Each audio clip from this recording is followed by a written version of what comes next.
नमस्कार, मैं रवीश कुमार। आप देख रहे हैं हमारा नया चैनल रवीश कुमार नई सड़क। और नई सड़क पर आप देख रहे हैं फालतू बात। फालतू बात में आपका स्वागत है। फालतू बात का ही टाइम ठीक है। जो भी इस देश में जो भी एनीवन फालतू बात कर रहा है, फल एंड फूल रहा है।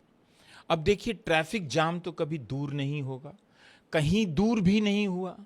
तो आप बताइए, ट्रैफिक जाम को लेकर क्यों परेशान है? मैं बता देता हूं ये कौन सी किताब है। अमिताभ कुमार की किताब है एविडेंस ऑफ सस्पिशन। बाद में पढ़िएगा, पहले फालतू बात सुनिए। फ्लाईओवर इसलिए नहीं बनता कि ट्रैफिक जाम दूर हो जाए, कभी दूर नहीं हुआ।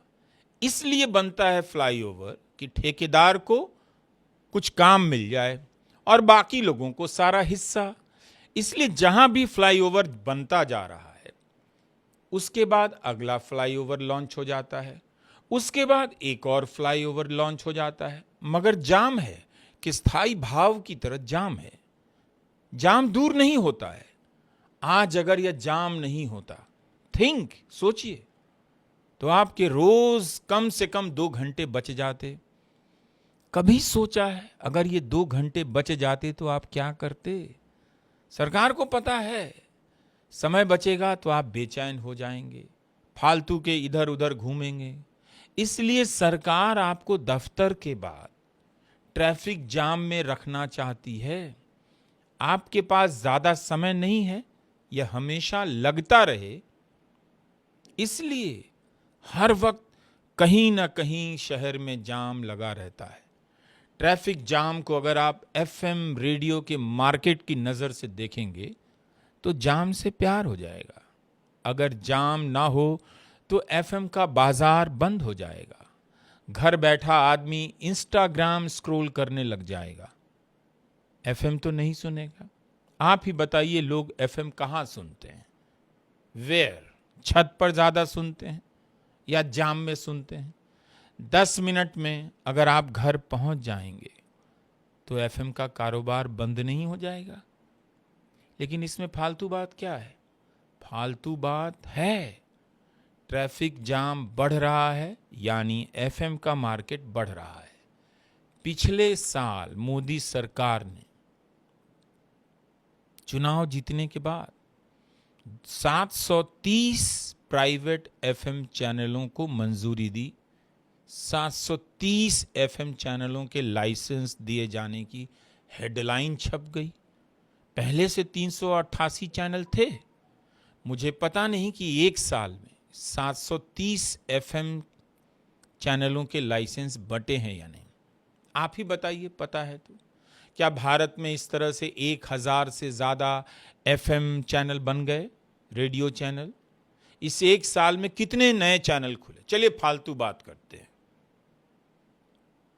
और इसे पता करने का फालतू टाइम किसके पास है? मेरे पास। पीआईबी ने एक डेटा दिया है इसी 19 जून 2025 को।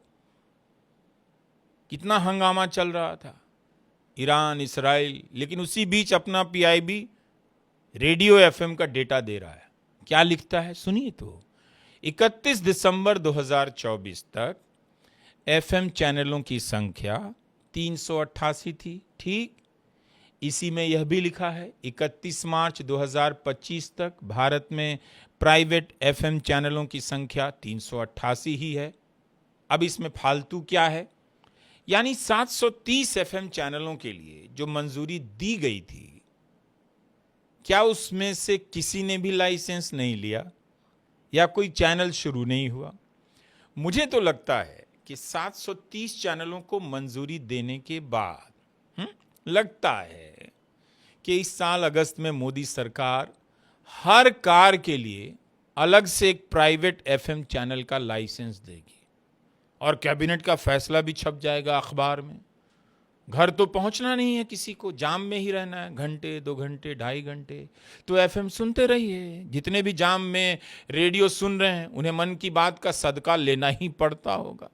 गनीमत है कि मैंने सदका कहा, सदमा नहीं। ये भारत है, यहाँ जाम से बच भी गए तो आप ठगी से नहीं बच सकेंगे। इस देश में, यानी इस कंट्री में, अगर कोई बढ़िया काम कर रहा है तो ठग है। ठगों के खिलाफ अमिताभ बच्चन को लगा दिया गया।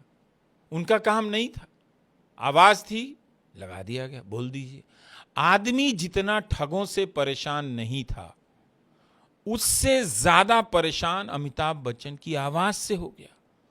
लोगों ने जितना ठगों का विरोध नहीं किया, उससे ज्यादा बच्चन की आवाज का विरोध करना शुरू कर दिया।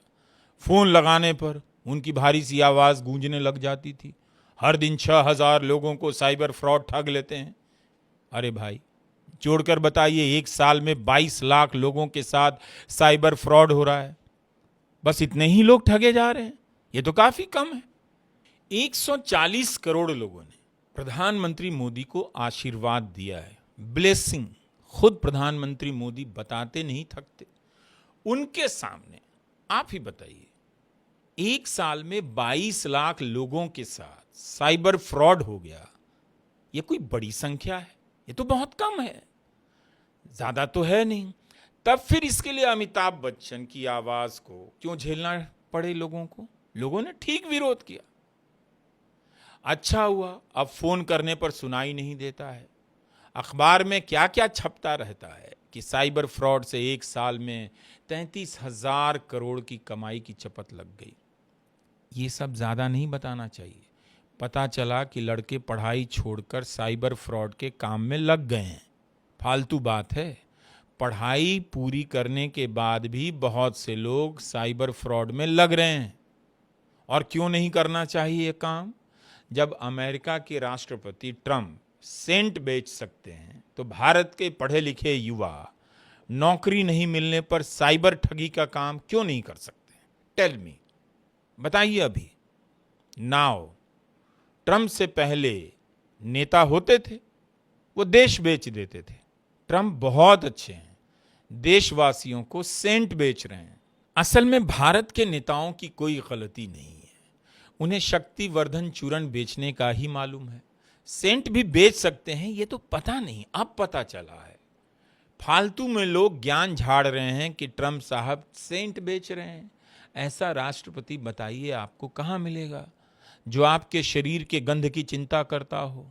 उनके विज्ञापन का नारा भी यही है, लोगों को जीतना है और अच्छा महकना भी है। मुझे बहुत अच्छा लगा। जीतने के चक्कर में पसीने पसीने हो जाइए, दुर्गंध आने लगे तो ऐसी जीत का क्या फायदा? साथ में जो खड़ा है परेशान है। हर जीतने वाले को ट्रंप का $249 वाला सेंट लगाना चाहिए। ट्रंप ने अपनी वेबसाइट पर दिया है कि यह सेंट उन देशभक्तों के लिए है जो ट्रंप की तरह किसी से डरते नहीं हैं। अब यह सुनकर भारत के अफसर पीछे हट गए। ये तो हमारे लिए है नहीं, हम लोग तो सबसे डरने लगे हैं, जनता को छोड़कर, सवाल पूछने वाले पत्रकारों को छोड़कर, बाकी तो सबसे डर ही रहे हैं। इसलिए ये लोग कैसे सेंट खरीदेंगे ट्रंप का, समझ नहीं पा रहे हैं। डरते हैं तभी तो ये अफसर हैं। अफसर अगर डरना छोड़ दे तो आज सरकार के मंत्रियों की हालत खराब हो जाएगी। लेकिन इन अफसरों के पास बहादुरी के लिए फालतू टाइम नहीं है। वे अपना समय बचाने के लिए डरना ही ठीक समझते हैं। और ट्रंप साहब का क्या है, नून तेल गुजिया नमकीन क्या नहीं बेच देंगे, सब बेचना आता है। आप खरीदिए, बस आप हमारा फालतू बात देखते रहिए। हमको इससे मतलब नहीं है कि आपने $249 का सेंट खरीदा या नहीं। फालतू बात देखिए, उससे मतलब है। और मैं बहुत खुश हूं ट्रंप साहब से, उन्होंने अपने सेंट का नाम ट्रंप विक्ट्री रखा है। सोचिए, लगाइए दिमाग, अगर सीज फायर रख देते तो क्या होता? प्रधानमंत्री मोदी और जयशंकर के लिए ट्रंप सीज फायर नाम का परफ्यूम खरीदना कितना मुश्किल हो जाता। खरीदते भी तो चेक इन बैग में डालकर लाते कि कोई हैंड बैग में देख ना ले। ट्वीट भी नहीं कर पाएंगे कि हमने सीज फायर सेंट खरीद लिया है, अपने दोस्त ने परफ्यूम बेचना शुरू किया है, तो एज ए फ्रेंड हमारी भी ड्यूटी बनती है कि हम केवल अहमदाबाद में ट्रंप के लिए रैली ना करें, सेंट भी खरीदें। इसीलिए सेंट का नाम ट्रंप विक्ट्री ठीक है, ट्रंप फाइट भी ठीक है। भारत में जिन लोगों ने ट्रंप की विक्ट्री के लिए हवन किया था, वो कैसे खरीदते अगर इसका नाम सीज फायर होता? बस यही सब फालतू बात मन में चलता रहता है। मान लीजिए ट्रम्प साहब बिजली और पानी का स्मार्ट मीटर लॉन्च कर दें, आप बताइए भारत में सबसे पहले कौन खरीदेगा? मैं नहीं बताऊं, बताइए। भारत में एक आदमी है, वही सबसे पहले खरीदेगा और वही सब जगह मीटर लगवाने में लग जाएगा। Trump smart meter. भाई, केस मुकदमा से छुटकारा पाने के लिए ट्रम्प के नाम पर जो मीटर है वो तो बेच ही सकते हैं, और अपने एयरपोर्ट पर ट्रम्प विक्ट्री, ट्रम्प फाइट के लिए अलग से कॉर्नर भी फ्री में दे सकते हैं, है कि नहीं? इसलिए हमने सोचा नाम क्यों बताएं, मुझे तो बहुत अच्छा लगा। ट्रम्प साहब सेंट बेच रहे हैं।